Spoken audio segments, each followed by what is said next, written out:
పక్క నిలబెడతా చెప్పండి.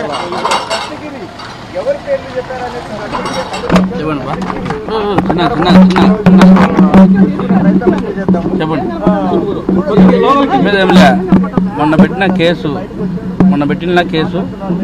జైల్లో జరిగిన విషయాలన్నీ కూడా అంటే నన్ను ఇబ్బంది పెట్టిన ప్రతి ఒక్క అధికారి, అన్యాయంగా కేసులు కట్టి నన్ను జైలుకు పంపించిన ప్రతి ఒక్క అధికారి మీద నేను కంప్లైంట్ ఇవ్వడం జరిగింది. దాని మీద కూడా ప్రభుత్వం మంచి యాక్షన్ తీసుకుంటుంది. ఇలా వైసీపీ ప్రభుత్వంలో ప్రతి ఒక్కరూ గవర్నమెంట్ సంబంధించి డిపార్ట్మెంట్ వారు ప్రతి ఒక్కరు కూడా ఇబ్బందులు పెట్టిన కారణం చాలా ఉంది.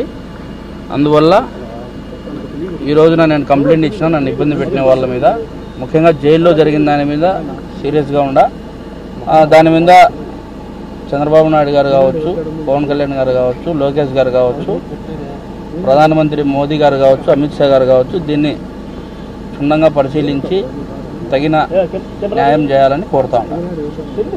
అయితే రేపు మళ్ళీ రమ్మన్నారా మిమ్మల్ని దశగిరి? లేదు రమ్మని లేదు, డౌట్ ఉంటే పిలుస్తారు మళ్ళీ. అంటే ఇప్పుడు ఎవరెవరు పేర్లు చెప్పారు, ఏమన్నా చెప్పగలుగుతారా? అవన్నీ బయట చెప్పండి. అవి ఎట్లా అంటే విచారణ కదా, అంటే గోప్యంగా పెంచాలి. మరికొంతమంది ఉండే అవకాశం ఏమన్నా ఉందా? చెప్పలేము, అది గోప్యంగా పెట్టాలి కదా అందుకు. ఓకేనా? అడగడం అంటే అదే ఎట్లా జరిగింది, ఎవరు వచ్చినారు, ఎవరు బెదిరించారు అనేది అడిగినారు, దానికి చెప్పినాము. అంటే మొత్తం అది గోప్యంగా పెట్టాలా, విచారం జరుగుతుంది కాబట్టి దీంట్లో డిస్టర్బ్ ఏం చేయదలుచుకోలేదు. అదే ఫస్ట్ ముద్దాయి వచ్చేసి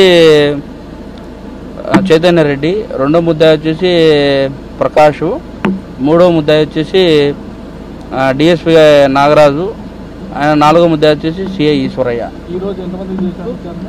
ఈరోజు నన్ను ఒకరినే చేసినారు అనుకుంటున్నాను.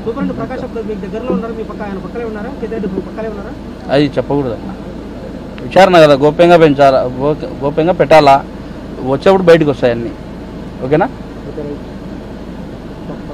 ఈ కేసు మీద మీకు న్యాయం జరిగింది అనుకుంటారా?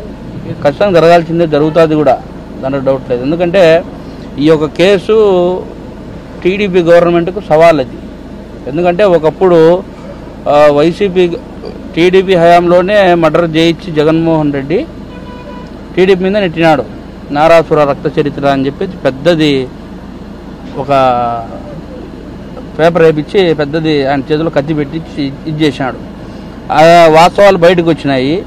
ఇంకా 5 ఏళ్ళు వైసీపీ గవర్నమెంట్ ఉన్నప్పుడు జగన్మోహన్ రెడ్డి అనేవాడు తప్పే చేయనప్పుడు 5 ఏళ్ళు గవర్నమెంట్ వైసీపీ ఉన్నప్పుడు ఎందుకు దానిలో బయటికి తీసి వివేకానంద రెడ్డి కేసును విచారించలే, ఎందుకు మా చిన్నాయన కేసును విచారించాలని కోర్టుకు పోలే, ఇవన్నీ కూడా ఉన్నాయి.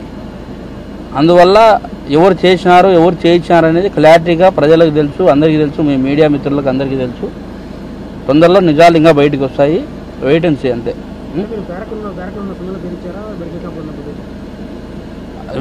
చెప్తామన్నా, తొందరలో బయటకు వస్తాయి, ఏం దాచిపెట్టుకునేది ఏమి ఉండదు.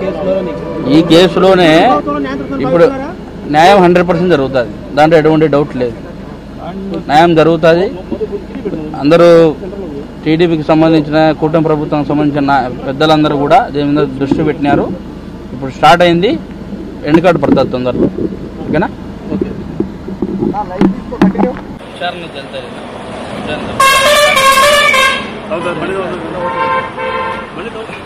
కెమెరా